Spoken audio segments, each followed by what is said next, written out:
Jammu Kashmir public service commission के combined competitive इम्तहानात 2022 के नताइज कल सामने आए और आप ये जानते होंगे कि इस इम्तहान के लिए कई सारे एस्पायरेंट्स क्वालिफाई कर गए।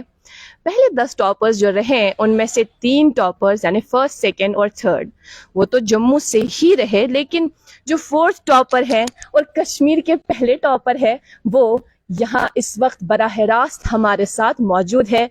हम बात कर रहे हैं मोहम्मद हुजैफ शेखजादा की।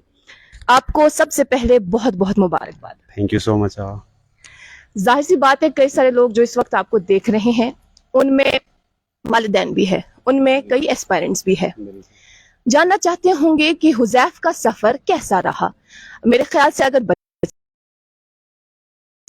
ठीक है, तो सबसे पहले तो मैं बताना चाहूँगा कि इस रिजल्ट के बारे में तो सबसे ज़्यादा खुश तो मम्मा पापा, ऑब्वियसली बात है, फिर मेरी पूरी फैमिली में कजन्स मेरे से ज़्यादा खुश थे इस रिजल्ट के बारे में। तो हिस्ट्री अगर आपको जाननी है तो ठीक है, मैंने स्कूलिंग तो धीरे धीरे इस एग्ज़ाम में स्ट्रगल्स आते रहे। बहुत डिफ़िकल्ट फेजेस है इस एग्ज़ाम में। If you don't qualify prelims, पूरा 1 साल ऐसे ही चला जाता है, फिर अगले साल फिर मेंस के लिए प्रीलिम्स देना पड़ता है।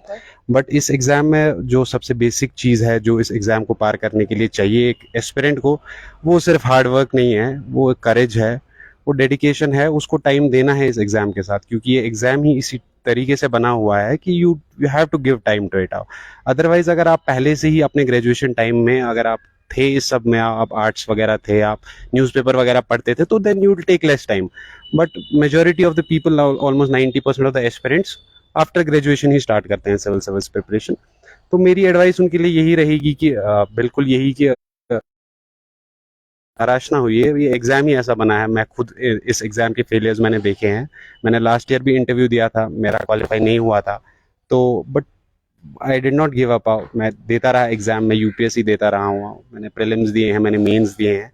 तो सबसे बेस्ट एडवाइस यही है कि आप करते रहो, लगे रहो इस एग्ज़ाम के साथ। सवाल है वो इसी फील्ड के साथ मुंसलिक है। आपने कहा कि इंजीनियरिंग बैकग्राउंड से हैं आप, और उसके बाद जो शख्स या जो भी स्टूडेंट इंजीनियरिंग करता है उसके जहन में अलग ख्याल होता है, गालिबन सिविल सर्विसेज का नहीं होता, लेकिन आपके जहन में ये ख्याल कैसे आया?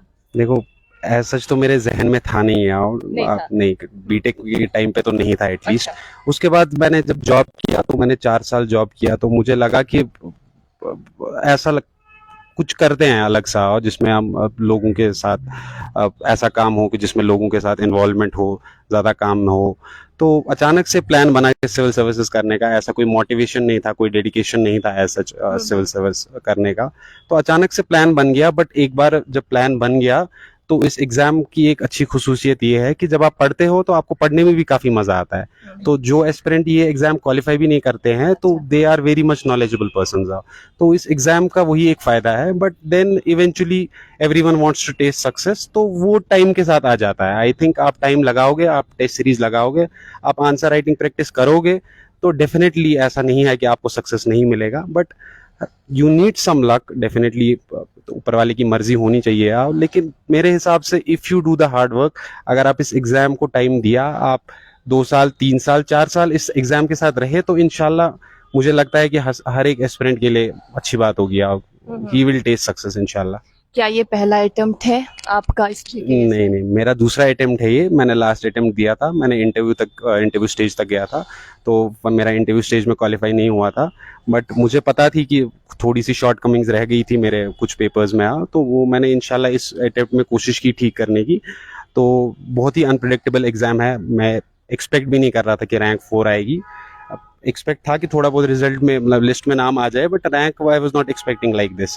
तो इस एग्ज़ाम की जर्नी ही ऐसी है। बट अगर आप, मैं फिर बता रहा हूँ वही एक ही चीज़ कि अगर आप इस एग्ज़ाम के साथ डेडिकेटेड हो, आप वो हर एक चीज़ कर रहे हो जो एक टॉपर कर रहा है, आप उसके फुट नोट्स फॉलो कर रहे हो, तो इंशाल्लाह definitely you will taste success. आप जी 16 मंथ्स लगे इस कंबाइंड कॉम्पिटिटिव इम्तहान में, क्योंकि पहले तो प्रिलिमिनरी फेज, उसके बाद मेंस, उसके बाद इंटरव्यू।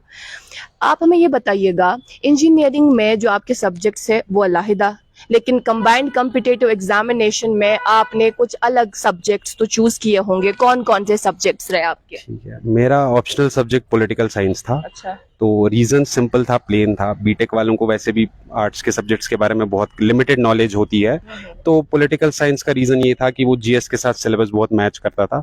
बट इवेंचुअली जब मैंने पढ़ाई स्टार्ट की तो मेरा इंटरेस्ट भी आ गया इस सब्जेक्ट में, क्योंकि इसके पॉलिटिकल फिलोसफर्स पढ़ने में काफ़ी मज़ा आया मुझे। और मुझे लगा कि कोई नई चीज़ मैंने स्टार्ट किया लाइफ में, तो अब ख़त्म करके इसको छोड़ेंगे। तो मेरी एडवाइस, देखो मैं सबसे बेस्ट चीज़ बोलूँगा इस एग्ज़ाम को क्वालिफाई करने के लिए, मेरे हिसाब से 2 चीज़ है। एक तो आपको लगे रहना है इस एग्ज़ाम के साथ, और दूसरा मुझे लगता है कि अगर आप इस एग्ज़ाम में एक पार्टनर को चूज़ करते हो जो आपके साथ रहेगा, आप एक साथ बैठ के, मतलब I have been lucky enough, मतलब मेरे साथ मेरा एक पार्टनर था।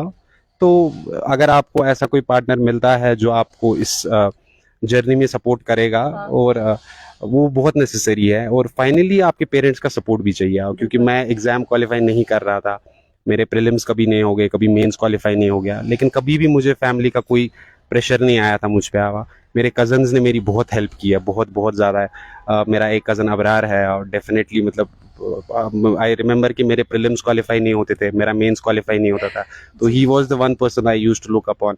तो वो मुझे थोड़ा स्ट्रेस कम होता था उसकी वजह से। तो but I think these 2 things are perfect.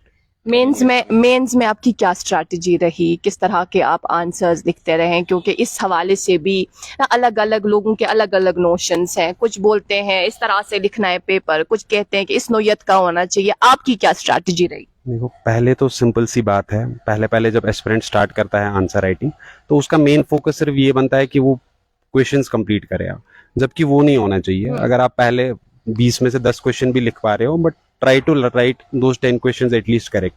और मैं अभी भी बोलूंगा, मेंस का फंडा इज कि जो क्वेश्चन ने पूछा है आपको वही लिखना है। You can not deviate from the question what you have been asked in the question. क्योंकि कभी कभी क्या होता है ना कि जब आपके पास बहुत सारी नॉलेज आ जाती है, तो फिर वो टेंडेंसी आ जाती है कि हाँ, ये मैंने पढ़ा है तो ये मैं पॉइंट डालना चाहता हूँ कहीं पे। तो बट मेरे हिसाब से वो सही स्ट्रेटेजी नहीं है।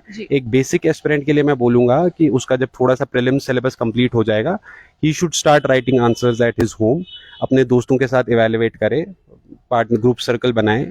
क्योंकि टेस्ट सीरीज में एज सच कोचिंग सेंटर्स में आजकल वैसा वो फीडबैक नहीं मिलता जैसे पहला मिला करता था। तो एक अपना ज्वाइंट सर्कल बना के आप डेली अगर एक या दो आंसर भी लिखोगे, वो बहुत हेल्पफुल है आपके लिए। और आपको उस आंसर्स को टॉपर्स के आंसर के साथ कंपेयर करना है। अगर आप एक टॉपर्स की आंसर कॉपी खुलाओगे, तो फिर वो डायरेक्टली आप वो क्वेश्चन जो उसने लिखा है पहले आप खुद से लिखोगे, फिर आप देखोगे कि टॉपर ने कैसे लिखा है और मैं मुझ में क्या शॉर्टकमिंग्स है इस आंसर में। और फिर 4-5 लड़कों का जो ग्रुप होता है, तो यू डेफिनेटली लर्न। कभी कोई एक बंदा एक पॉइंट अच्छा लिखता है, दूसरा कोई दूसरा पॉइंट अच्छा लिखता है।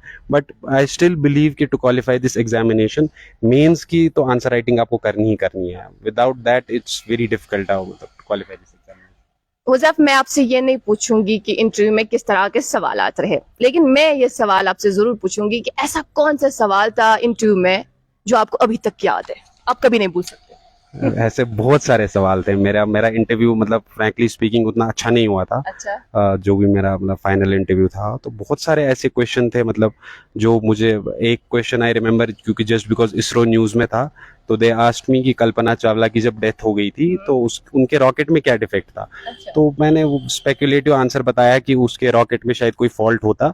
तो वहाँ पे जो मेंबर बैठे थे, ये टोल्ड मी कि एग्जैक्ट आंसर बताओ, मुझे ऐसे स्पेकुलेटिव आंसर्स नहीं चाहिए। बट वो इंटरव्यू तो is different ball of game. But मेरा उतना अच्छा भी इंटरव्यू नहीं हुआ था। बट समहाउ जब अल्लाह की मर्जी होती है तो फिर आपने देखा होगा कि क्या फॉल्ट रहा है उसके बाद ही। नहीं, फॉल्ट तो मैंने देख ही लिया। जब चौथी रैंक आ गई तो फिर मैंने देखा। अच्छा, जाहिर है जब हम इस वक्त हम आपके घर पे मौजूद हैं, और हम जब यहाँ आए तो रिश्तेदार भी आए थे और फैमिली भी काफ़ी ज़्यादा खुश नज़र आई। आप हमें बताएं, आप कैसा महसूस कर रहे हैं इस बीच? बहुत खुश मैं भी हूँ। मैं इनफैक्ट जब कल मैं इंटरव्यू दे के आया था, तो मैं राजबाग चला गया था घूमने के लिए अपने कजन्स के साथ। तो वी वर डिस्कसिंग कि मतलब आई वाज टेलिंग देम कि मतलब बस किसी तरीके से लिस्ट में नाम आ जाए, बीट 100 रैंक और 104th रैंक कुछ आ जाए। I was somehow I should qualify this examination now, because I have given so much time for this exam now. But जब अचानक से you see your name on the top of the list आओ, तो मतलब बहुत खुश हो गया मैं। और अपने घर वालों की खुशी देख के फिर तो डबल हो जाती है when you see your parents, your mother, father, your sister, your cousins, तो you feel doubly excited because of that. मेरा एक और सवाल है आपसे, लेकिन उस बीच मैं कैमरा पर्सन से पूछना चाहूंगी, क्योंकि लाइव ब्रॉडकास्ट है, इसमें कोई इशू तो नहीं है? ओके। ये सवाल है कि ये जो जर्नी आपकी रही है, जाहिर है स्मूथ तो नहीं रही होगी, अप्स एंड डाउन आपने भी इसमें देखे होंगे, लेकिन लोग ये सोचते हैं कि शायद इन्होंने इम्तिहान क्वालिफाई कर लिया, ये शायद इन्होंने इसी तरह से इसको क्वालिफाई किया होगा या कोचिंग का सहारा लिया होगा। हमें ये बताइएगा, क्या कोचिंग आप करते रहे, या कोचिंग जो है वो कितनी मस्ट है एक एस्पायरेंट के लिए? इससे पहले देखो, ये it depends upon the aspirant. अगर कोई चाहता है कि शॉर्टकट तरीका उसको जल्दी से समझ आ जाए कोई चीज़ है, तो there is no harm in coaching. But अब क्या हुआ है ना, पहले पहले आई स्टिल रिमेंबर 2019 2020 तक पेपर ऐसे आते थे कि कोचिंग का फायदा होता था। बट अब पेपर ऐसे आने लगे हैं ना कि मतलब कोचिंग का उतना फायदा नहीं मिलता है अब उतना। तो और मुझे लगता है कि जो कोई ऐसा एस्पिरेंट होगा जिसको लगता है कि वो कम्प्लीटली बीटेक फील्ड में चला गया है, उसको ही has no knowledge about polity और एंशिएंट हिस्ट्री, मिडिवल हिस्ट्री पढ़ने में बहुत यू गेट बहुत हेक्टिक हो जाता है वो पढ़ना एक बीटेक एस्पिरेंट के लिए। तो मुझे लगता है कि अगर वो कुछ सब्जेक्ट्स के लिए कोचिंग करेगा तो there is no harm in that. But ऐसा है कि कोचिंग करके आपका सिलेक्शन हो जाएगा, it is not a guarantee. ऐसा नहीं है बिल्कुल भी। आपको खुद से मेहनत करनी है। आपको कोचिंग सेंटर में नहीं सिखाएगा कि आंसर कैसे लिखना है। आपको खुद से सीखना है, आपको टॉपर्स की आंसर कॉपीज चेक करके सीखना है। बट अगर कोई एस्पिरेंट चाहता है कि वो कोचिंग ले, तो there is no harm if he can afford the coaching, if he can afford to live in Delhi. मुझे ऐसा लगता है कि कोचिंग से बेटर है कि वो अपने घर के माहौल से थोड़ा दूर रहे, लाइब्रेरी ज्वाइन करे, घर पे ना रहे ज़्यादा टाइम को, वो ज़्यादा बेटर रहेगा एज कम्पेयर टू जो वो कोचिंग में पैसे इन्वेस्ट करेगा। और आई स्टिल बिलीव कि अगर ऑप्शनल के लिए कोई एस्पिरेंट कोचिंग करना चाहता है तो थोड़ा सा फ़ायदा मिलता है, क्योंकि आपको एक तो नॉलेज भी बहुत कम होती है, फिर आपको ऑप्शन में सिखाया जाता है इंटरलिंक वगैरह कैसे करते हैं। तो उस हिसाब से मुझे लगता है कि ऑप्शनल के लिए coaching to some extent is required. But GS के लिए अब जैसे पेपर आ रहे हैं, मुझे नहीं लगता है कि कोचिंग से उतना फर्क पड़ता है। पूरा दिन पढ़ते रहे क्या, कि दिन में कुछ ऐसा शेड्यूल बनाया था, इस टाइम ये करना है, इस टाइम ये करना? नहीं, बिल्कुल नहीं। पूरे दिन को तो कभी नहीं पढ़ाई किया। मेरे रूममेट्स भी ऐसे थे, तो हम एंजॉय किया करते थे। हम कॉलेज टाइम से ही एक साथ थे, उसके बाद जॉब भी एक साथ किया। कभी डिप्रेस्ड होते थे या मूड खराब होता था तो मूवी देखने जाते थे, दिल्ली में कभी बाहर चले जाते थे। तो और मैं इस एग्ज़ाम में ऐसा नहीं है कि आपको 24 आवर्स स्टडी करना है। अपना लेजर टाइम में यू कैन स्पेंड टाइम। बहुत सारे लोग की हॉबीज़ होती है, कुछ लोग फुटबॉल खेलना पसंद करते हैं। तो 24 आवर्स तो I don't think you need to spend on books. 5-6 घंटे is fine, 5 to 6 hours is more than sufficient. अगर आप प्रोडक्टिवली वो 5 to 6 घंटे लगाते हो, उतना काफ़ी है इस एग्ज़ाम के लिए। कितने पॉइंट्स रहे आपके इंटरव्यू में? कुल मिला के मेरे 1076 पॉइंट्स है। अच्छा, 1076। जो थर्ड रैंक है उनसे कितने पॉइंट्स का फर्क है? आई गेस एग्जैक्टली मुझे मार्क्स तो अपने भी नहीं याद है, कुछ ही पॉइंट्स का फर्क है, 2 के 3 मार्क्स का फर्क है। But that doesn't matter. Rank 4 हो, रैंक 3 हो या रैंक 100 हो, सबने मेहनत की होती है। और इनफैक्ट जो इस लिस्ट में नहीं भी आए, तो उन लोगों ने भी काफ़ी हार्ड वर्क किया होता है। जस्ट लक उनके साइड पे नहीं था, और जस्ट थोड़ी सी मेहनत और वो भी करके इंशाल्लाह अगले साल वो सब भी यहीं पे होंगे। आप उनका इंटरव्यू भी ले रहे होंगे। हाँ, इंशाल्लाह। अच्छा, एक और सवाल रहेगा आपसे, यूपीएससी के लिए जाएंगे आप इसके बाद? तो ये तो इसका जवाब अभी मेरे पास नहीं है, बट होपफुली मतलब अगर टाइम परमिट्स तो definitely I will give it a try, क्योंकि मैंने ऑप्शनल की प्रिपरेशन उस लेवल की है कि मैं यूपीएससी के लिए नेक्स्ट अटेम्प्ट दे सकता हूँ। तो इट डिपेंड्स अपॉन कैसा सिचुएशन रहता है अगले साल। अगर if I find it so कि I will give it another try definitely. माशाल्लाह, आप क्वालिफाई कर गए हैं और 4th रैंक है आपकी। तो अब आप क्या चाहते हैं? वो ज़ाती ख्वाहिश होती है ना एक इंसान की कि इस डिपार्टमेंट को ज्वाइन करूँगा, क्या ख्याल है? एज सच तो मेरा कोई पर्टिकुलर टेंडेंसी नहीं है किसी डिपार्टमेंट के लिए। हाँ, एडमिनिस्ट्रेशन मैंने चूज़ किया था, फर्स्ट प्रेफरेंस बिकॉज मैं चाहता था कि एडमिनिस्ट्रेशन में जाना। तो फिर कोई भी अंदर कोई भी सा डिपार्टमेंट भी मिले, रेवेन्यू मिले या कोई और डिपार्टमेंट मिले, तो मैं जिस सर्विस में भी चला जाऊँगा, I will give my 100% there also. As such कोई प्रेफरेंस तो नहीं है, बट जिस भी सर्विस में जाएंगे इंशाल्लाह अपने फुल डेडिकेशन के साथ उसमें काम करेंगे। कुछ अल्फाज हमारे उन नाजरीन के लिए, उन एस्पायरेंट्स के लिए बिलखुसूस जो इस वक्त पढ़ाई तो कर रहे हैं या गालिबन उन्होंने एक अटेम्प्ट दिया हो, सक्सेसफुल नहीं हुए, क्या कहना चाहेंगे उनके लिए? उनके लिए बस एक ही एडवाइस है मेरी, देखो इस एग्जाम में अगर आप फेल होते हो तो it's a learning step for you. आप सीखते हो बहुत कुछ इस एग्जाम में फेल होने से as compare to other exams. मुझे लगता है इस एग्जाम में जब फेलियर्स आते हैं तो बहुत प्रोडक्टिव आप हो जाते हो, आपको पता चल जाता है डेफिनेटली कहाँ पे लैगिंग हो आप। और मुझे लगता है कि आप लोगों के साथ शेयर कीजिए जो लोग उस एग्जाम में टॉप कर चुके हैं, जो आईएएस में टॉप कर चुके हैं, तो उन एस्पिरेंट्स के साथ आप बात कीजिए, उनकी स्ट्रैटेजी देखिए और गिव अप नहीं कीजिए। आप इस एग्जाम को you can not give up, you have to give your time. 4 साल इंशाल्लाह आई थिंक कि सबको सक्सेस मिल जाता है, और नहीं भी मिलता है तो फिर आपको इतनी नॉलेज मिल चुकी होती है इस एग्जाम से, तो आप कहीं पे भी एडजस्ट हो जाओगे लाइफ में। वालिदैन की तरफ से कोई वो प्रेशर तो नहीं रहा ना कभी लाइफ में, क्या आपको ये बनना है या वो बनना है? नहीं बिल्कुल भी नहीं, ऐसा कुछ नहीं ऐसा कुछ नहीं है, बिल्कुल भी नहीं। मेरी अपनी ख्वाहिश थी सिविल सर्वेंट बनने की, 2020 में आई डिसाइडेड, और नहीं भी हो रहा था। मेरी बहनें भी मतलब मेरे को काफ़ी सपोर्ट किया उन लोगों ने, नहीं हो रहा था, बार बार मुझे मोटिवेट कर रहे थे, कोई बात नहीं हम आपके साथ हैं, आप दे दो और एक अटेम्प्ट दे दो, अगर आप देना चाहते हो, नहीं भी देना चाहते हो वो आपकी मर्जी है। तो कोई भी प्रेशर नहीं था, फैमिली साइड से, कजन साइड से, फ्रेंड साइड से, मेरे दिल्ली के फ्रेंड्स हो या मेरे कॉलेज के फ्रेंड्स हो या मेरे स्कूल के फ्रेंड्स हो, सबने मेरा सपोर्ट किया इस जर्नी में। हुज़ैफ बहुत बहुत शुक्रिया, और एक मरतबा फिर से आपको बहुत बहुत मुबारकबाद। Thank you so much for talking to us. Thank